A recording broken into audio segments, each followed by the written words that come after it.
Hey guys, welcome back to Reverse 1999. In today's video, we are checking out Prydwen because they've updated their 1.4 CN tier list. We're going to take a look at this. Then we're going to have a chat about global tier list as well at the moment. I'll leave timestamps if you want to bounce between the two.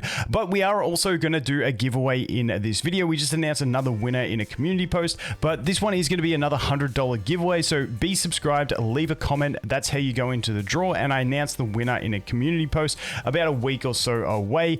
And that's basically all the details to it. So be subscribed, leave a comment, you go into the draw. But let's jump into this CN tier list first off. Now, if you don't care about future characters and how they're performing now, that's cool. I just like looking at this stuff, keeping it categorized so that when you look at maybe the characters you have at the moment, you can kind of get an idea for their performance. Now, they do have a full change log up here, but I'll do my best to summarize it as we go through. And also just keep in mind, with this kind of stuff, it's tough to make a fully reliable tier list when you're looking at multiple game modes and trying to generalize characters around multiple game modes, being Limbo, UTTU, and we've got raids as well over there in CN. So just keep that in mind, take it with a grain of salt, but I just wanted to jump in and take a look over here. So when we look at it, we got some movements happening. So we've had both Changeling and Melania go up. Changeling, because she's actually performing okay in the bosses. She's not as good as Melania. Melania's up here because she's really excelling in bosses especially. But Changeling, because she's starting to shine again in Limbo. And, you know, once you got Plant dominating in Limbo, Changeling and the Poison team is going to just basically dominate. And that's pretty much where it works. Then we have two really strong damage dealers in 37, who is a new character. Been seeing some usage even with things like Lilia, which is really cool to see. And then we've got Black Dwarf as well. Moving into the supports, we have Six, who is the other new character. This dude, like, he's got a good ton of utility, plus a really solid damage, and a little bit of RNG to boot. If you guys watch me in other games, you know I love RNG characters. His isn't as fun as some other things I've seen, but hey, a bit of RNG is always a good thing. Then obviously Ann Lee, Pickles, just really solid supports. Same with Shaman. These ones all feel like a similar sort of role, but they're different elements, and they're all just generally good support units, which all do bring a decent bit of damage. I'd say Ann Lee's probably on the lower end of the damage compared to the other two, but in general, they're all just fantastic. Ann Lee with those card upgrades and stuff, fantastic, working really well. Then we have over here, now this one, I'm still a bit iffy on with Balloon Party in the S tier with Medpocket and Tooth Fairy. I don't think Balloon Party is in that tier. I'd say you'd probably looking at like a mid tier where Balloon Party would be sitting right now, because she's kind of like the best of the rest outside of Sotheby with Changeling. And so what's happened is essentially they're getting more usage of double sustain units in teams, which just generally brings up all the other sustain units. You got DK who comes up, and DK brings that bit of extra sustain in case you need it, but also brings some damaging capabilities. Tenant, once again, you're bringing those shields from extra mitigation, effective HP when you can proc it. But then she does also amplify that reality damage that you can deal as well.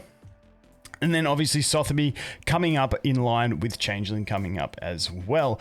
Then we have Charlie and Regulars getting bumped down a little bit due to not being favored anymore, like just being outclassed in the current raid, and also not being advantageous over in the Limbo is going to be affecting them and dropping them down. Then the next ones we look to is going to be Voyager, and the main reason is that Voyager still a really amazing support unit, but just sort of Shaman seeing more usage so that he's getting shifted up and her getting shifted down. Then as we go through it, we see some of your staple units, things like Beacorn. Beacorn's always going to be between that S and A tier, depending on what the enemies are weak to, depending on what the current meta is, depending if it's reality, if it's mental, stuff like that. Beacorn's still an absolutely fantastic unit, no doubt about it.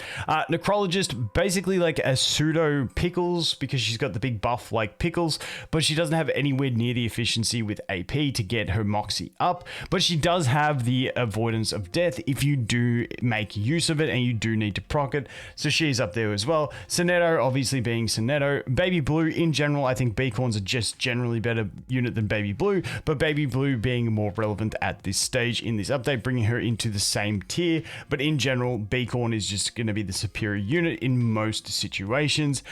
We've also got X coming up there for that dispel and control side of things. Really nice with the lockout cards and stuff like that. Really helping him sort of, you know, aid teams in that sense. Then we jump down into B tier. B tier becomes the more flex units. B tier and below all become flex units. Now, I do like a lot of units in the B tiers and below for flex units if you don't have any other options. I've mentioned a bunch of these before in another video. Even Betty is one that I absolutely love. I love her buff, upgrading cards. I think it's fantastic. Twins, I absolutely love. I think Twins are a fantastic all-round support. Got characters like Eagle, who is a decent damage deal if you don't have anything else. We've got Pavia as well, not too bad. Then we've got, Kanjira, I think that's how we say the name. So she is another substitute that you can use in Poison Team.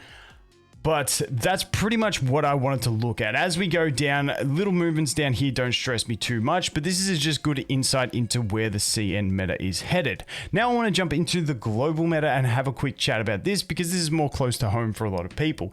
And I feel like this tier list has held up pretty well. As we go into the lower tiers, I always think people could argue a lot of differences in the lower tiers, but at the end of the day, they don't stress me too much. I feel like these top few tiers are where like the main bulk of the conversation happens, so that's what I'll focus on. And currently in the current meta that we have forming around Limbo, obviously we've got Eternity who just claps side 1. Then we got Centurion and Melania who clap side 2. So that pretty much stays true right there. I think that's pretty much perfect on that, just based on what our current meta is. When we're pretty much only looking at Limbo at this stage, it pretty much makes sense. Then obviously we've got Ann Lee, Beacorn, and Pickles. Now Pickles obviously not out yet, but Pickles will fall into that sort of category. Just an all-round great support. He'll also work on side 1, similar to Eternity with that mineral element. And then we've got just Ann Lee and Beacorn, 2 amazing supports. Now, if you're using Beacorn, you're probably going to be using her with Centurion on side 2 in the current meta, but still fantastic. And then Med Pocket, far and away best healer that we have at the moment. And as we move on from that, the rest of our options are still quite fantastic. I still think at this early stage of the game, Druvis has been probably the most underrated character in the game. Being able to lock out enemies when your account's not fully stacked and you're not easy clapping content is so valuable, and we especially saw it in the last round of Limbo, where she just basically dominated the whole thing because you could just control your way through it and not really stress about it. So I think Druvis is one of those early game queens where she really does dominate in the early game, which, you know, we're still kind of working our way there. People still getting units built. I think most people probably have reasonably well built 6 units. If you started at global, you've probably got 2 to 4 insight 3s, everyone at level 50, your first 6 at level 50, you know, around that level 7 plus on your resonate, and you're probably looking at building your 7th or 8th unit. So I feel like we are getting along pretty well, but definitely we're far away from having maxed accounts.